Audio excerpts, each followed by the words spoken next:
counterparts. Thousands of African Americans rushed to enlist, and within about 6 months there were 30 regiments that were in training.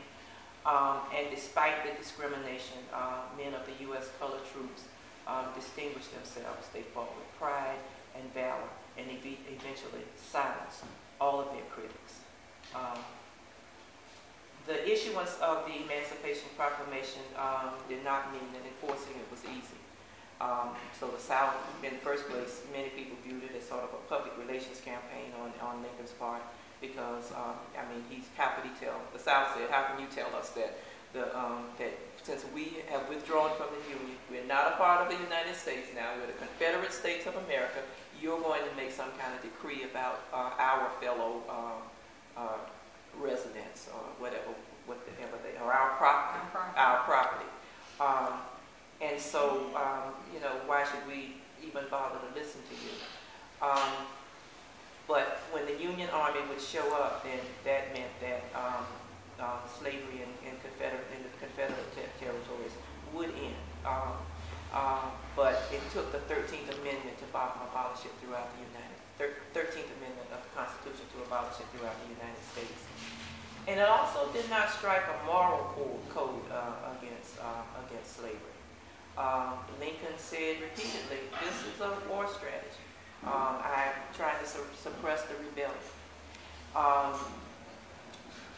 And in line with what Diane Swann-Wright is saying, whatever it did not do, our people saw it as something else. They saw it as the day of Jubilee, and they rejoiced over it.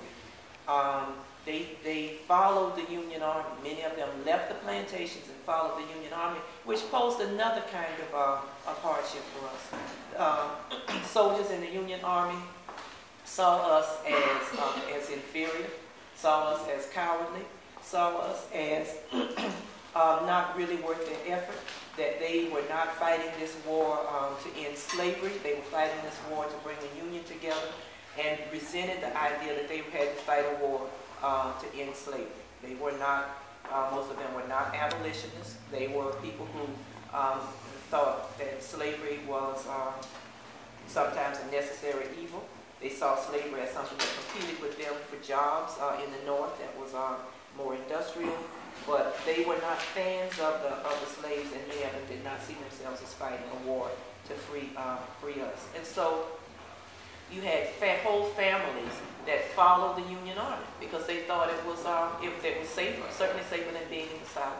It gave them, as far as they were concerned, Lincoln had issued this Emancipation Proclamation that meant that they were free, and they were safer and more in support of it.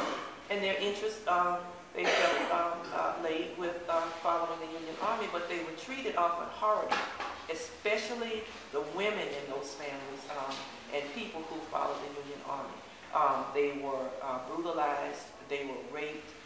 There's a story about one woman who was in a Union camp. They beat her almost to death, lit cigarettes, and put it in parts of her body. Can you speak up a little bit?